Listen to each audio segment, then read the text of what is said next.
भारत का इतिहास केवल तिथियों और युद्धों का संग्रह नहीं है, बल्कि ये उन व्यक्तित्वों की जीवंत कहानी है जिन्होंने अपने सिद्धांतों, आत्मसम्मान और स्वतंत्रता के लिए जीवन तक दांव पर लगा दिया।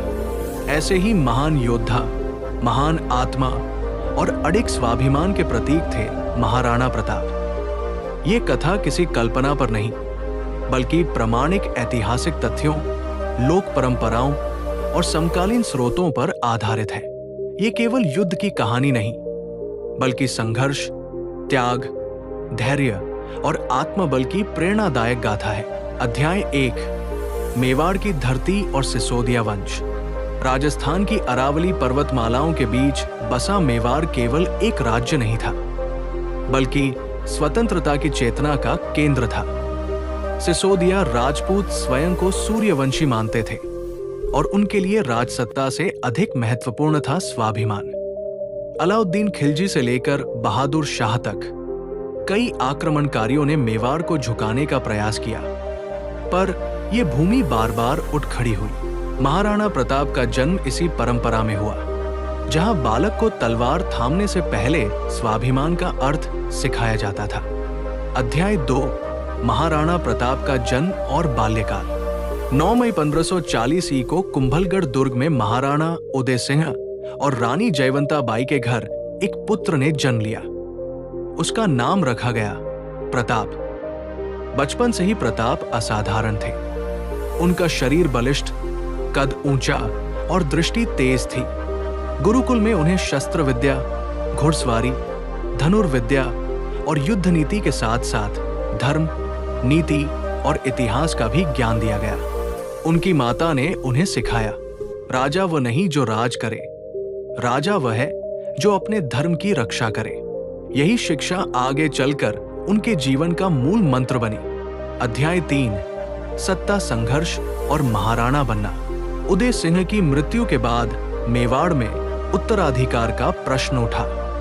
दरबार के कुछ लोग प्रताप के स्थान पर जगमाल को राजा बनाना चाहते थे, परंतु राजपूत सरदारों ने प्रताप के चरित्र, वीरता और नेतृत्व क्षमता को देखते हुए उनका समर्थन किया। 1572 ई में प्रताप ने मेवाड़ की गद्दी संभाली। ये वो समय था जब मुगल सम्राट अकबर पूरे उत्तर भारत में अपना साम्राज्य फैला चुका था। अधिकांश राजपूत राजा अकबर की अधीनता स्वीकार कर चुके थे, लेकिन महाराणा प्रताप ने इसे स्वाभिमान के विरुद्ध माना। अध्याय 4, अकबर की नीति और प्रताप का इनकार।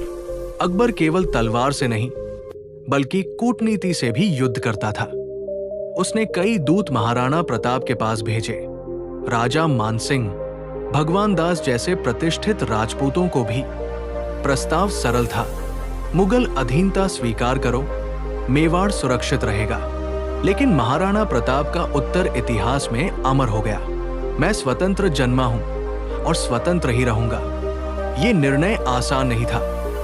इसका अर्थ था लगातार युद्ध, संसाधनों की कमी और जीवन भर संघर्ष। अध्याय 5, हल्दी घाटी युद्ध की पृष्ठभूमि। 1576 ई तक अकबर ने मेवाड़ पर अंतिम दबाव बनाने का निश्चय कर लिया। उसने आमेर के राजा मानसिंह को विशाल सेना के साथ भेजा। उधर महाराणा प्रताप के पास सीमित सैनिक थे, पर उनके पास था अपनी धरती के लिए मर मिटने का संकल्प। हल्दी घाटी का मैदान, जिसकी मिट्टी पीली थी, इतिहास का साक्षी बनने वाला था। अध्याय 6, हल्दी घाटी का महासंग्राम। 18 जून 1576 की सुबह दोनों सेनाएं आमने सामने थी।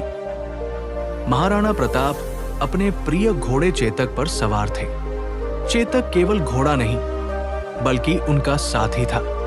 युद्ध प्रारंभ होते ही राजपूतों ने भयंकर आक्रमण किया।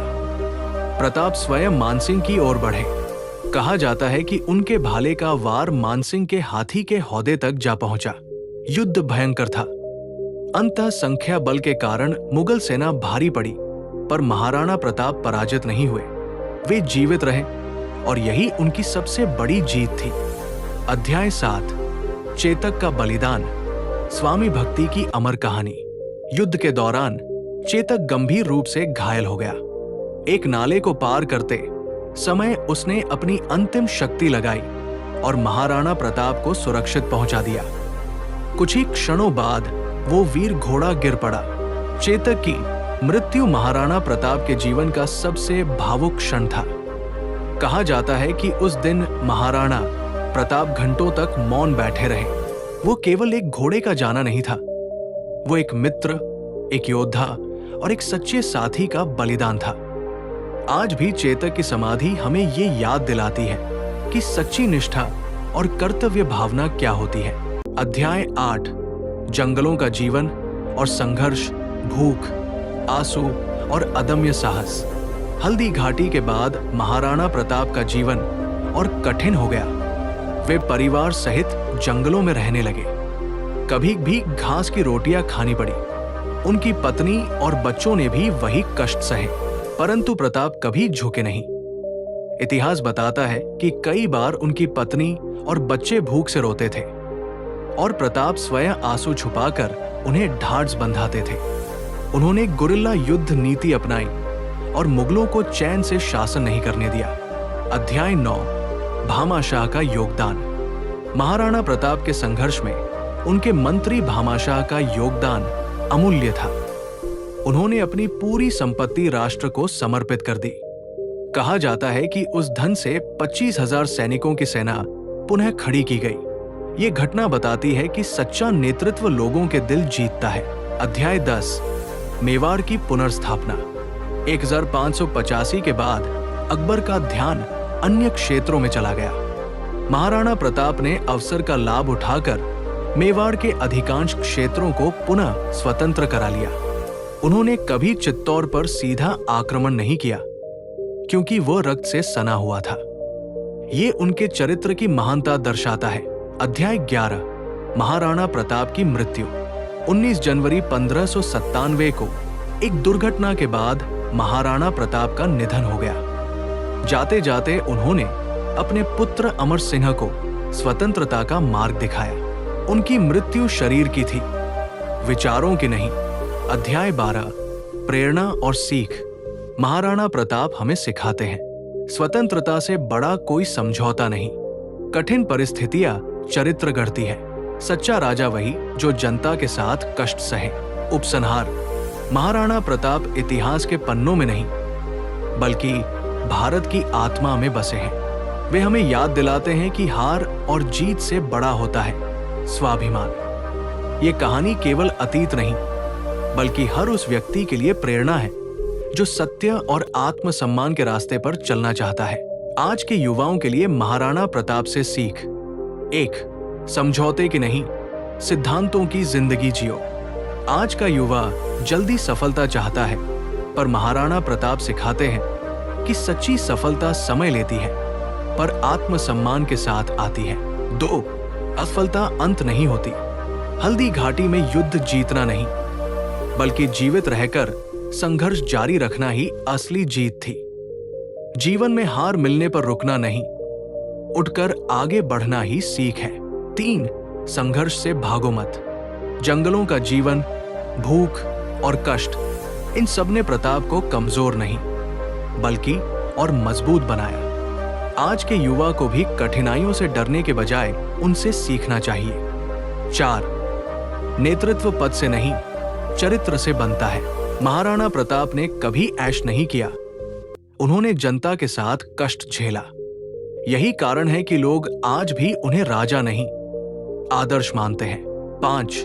देश, समाज और आत्मसम्मान सबसे ऊपर। प्रताप ने यह साबित किया कि धन, सत्ता और सुविधा से बड़ा होता है अपना धर्म और आत्मगौरव। महाराणा प्रताप का अंतिम संदेश।